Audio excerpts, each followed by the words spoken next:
Alright, here are the answers to the STAR Math quiz for Unit 8 over ratios and proportions. It says a store's records indicate that during a 1-month period, 4 packages of crackers were sold for every 3 packages of cheese sold. So what I'm going to do is I'm going to do 4 packages of crackers for every 3 packages of cheese. If 2,367 packages of cheese were sold, how many packages of crackers were sold? So equals, I have to figure out should I put 2,367 on the top or the bottom? Well, this represents the cheese. So if it represents the cheese, I'm going to put it at the bottom. 2,367 will be at the bottom. So I need to take and cross multiply 2,367 times 4, and that equals 9,468 equals 3x. Cross multiply, cross multiply. I have a one-step equation, so now the opposite of multiplying by 3 is to divide by 3. I got to do that on both sides. So 9,468 divided by 3 equals my answer. X equals 3,156 packages of crackers. So if I plug it into my grid, I do not have a decimal. So because I do not have a decimal, I need to remember, at the end of a sentence, I put a period. So at the end of a problem, or number problem, I put a decimal. So I'm going to put 0, 0 for my decimal, or behind my decimal, and then I'm going to put 3,156. And then I will grid it. Number 2, it says Kelly is making a scrapbook for her sister's wedding. She likes to use 16 stickers for every 2 pages. So I know 16 stickers for 2 pages. Okay. How many scrapbook pages can she make with 192 stickers? So 192 represents stickers, so that's going to go on the top. X is on the bottom. So if I cross multiply and then I divide, 2 times 192, 192 times 2, 384 equals 16x. Then I'm going to divide by 16. What I do to one side, I do to the other. So if I divide 384 by 16, I will get 24. X equals 24. And 24 represents the number of pages I can have. So if I go over here, there is not a decimal, so I know that I put it at the end of a sentence. So I put it at the end of the number. So I'm going to have zeros after the decimal, and I'm going to put the 2 and the 4. I can either hold the zeros, hold it with nothing, or I can put zeros before the 2. It will not change the problem or the answer. Alright, number 3, it says Carl is trying to make trail mix as a present for her coworkers. For every dozen pecans she puts in the trail mix, she wants to put in 4 walnuts and 2 cashews. Okay, so she's making trail mix. A dozen is 12. So 12 pecans. Okay, so for every 12 pecans, she puts in 4 walnuts and 2 cashews. Okay, how many total nuts will she include in the trail mix if she puts in 6 dozen pecans? Okay, So if I were to take 12 and multiply by 6, because 6 dozen, so take 12 and multiply by 6, that will give me the total amount that equals 6 dozen, which is 72.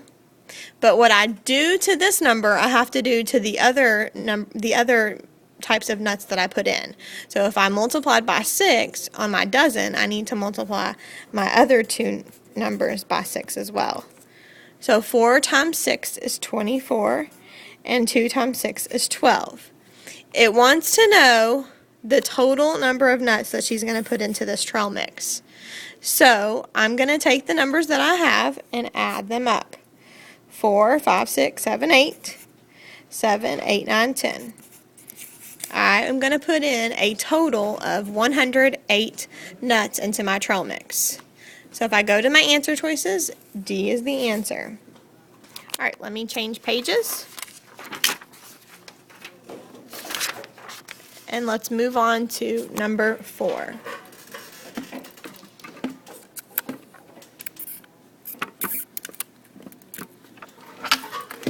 All right, now we're talking about Melanie.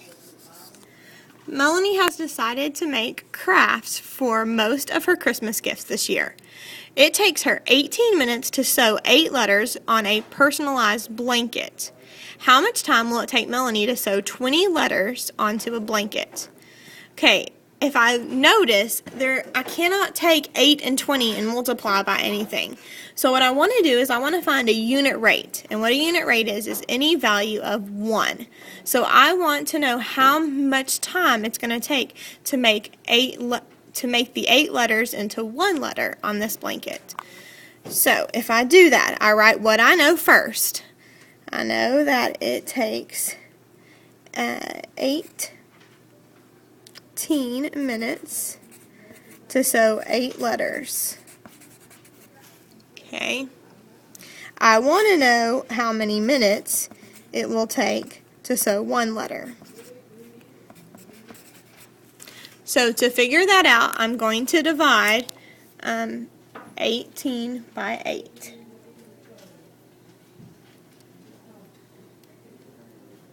And I get 2 and 25 hundredths. Okay, but 2 and 25 hundredths does not mean time, because you cannot translate 2 and 25 hundredths to 2 minutes and 25 seconds, because 25 hundredths is out of 100, but seconds are out of 60. So we're going to have to look at this in a picture form. Okay. If this is 0 to 100, and if we have 25, we have 25, we have 25. Okay, we're going up in increments of 25. We have to notice that it's 1/4, 1/4, 1/4, and 1/4. So 25 hundredths is going to be 1/4 of the 60 seconds. So we have to figure out how much is 1/4 of 60 seconds. So if I broke my seconds down, 60 divided by 4 gets you 15. What that means is that for each 15 seconds, that equals 1/4 of that second. So really, 2 and 25 hundredths is really 2 minutes and 15 seconds.